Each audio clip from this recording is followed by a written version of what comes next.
सब यहाँ पर हमसे सवाल में कहा गया है कि एक हमारे पास तो जनरेटर है जो कि एक मोटर को सप्लाई कर रहा है, और आपके पास जो ट्रांसफार्मर है मतलब बीच में जो ट्रांसफार्मर जो लगा हुआ है वो आपका बेसिकली स्टार टू डेल्टा है, ठीक है। और जनरेटर आपका बेसिकली कनेक्टेड है आपके पास बेसिकली स्टार साइड में, ठीक है। अब फॉल्ट हो रहा है आपके पास basically between the terminal of the motor और ट्रांसफार्मर के बीच में फॉल्ट हो रहा है, ठीक है।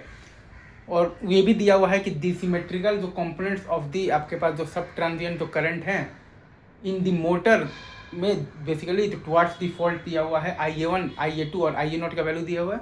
और वहीं आपका बेसिकली तो ट्रांसफार्मर से जो है बेसिकली तो टुवार्ड्स दी फॉल्ट वो भी दिया हुआ है IA1 IA2 और दिया हुआ है आपके पास IA0। आपको बताना है तो टाइप ऑफ द फॉल्ट। तो IA1 अगर आप देखिएगा तो दोनों IA1 को जोड़कर अगर आप मतलब ध्यान देंगे तो आपके पास आ जाएगा माइनस आ जाएगा J∗3। IA2 अगर आप देखिएगा तो दोनों को जोड़िएगा तो माइनस आ जाएगा आपके पास J∗ आ जाएगा 3, और IA0 भी देखिएगा तो माइनस आ जाएगा आपके पास J∗3। तो आपको वो सर्किट डायग्राम और वो सारा जो रिजल्ट आपने जो किया था उससे ये चीज़ ध्यान में मतलब आ गया होगा कि ऐसा होता था आपके पास बेसिकली कौन से फॉल्ट में होता था। तो ये होता था आपके पास LG फॉल्ट में ये चीज़ होता था, ठीक है।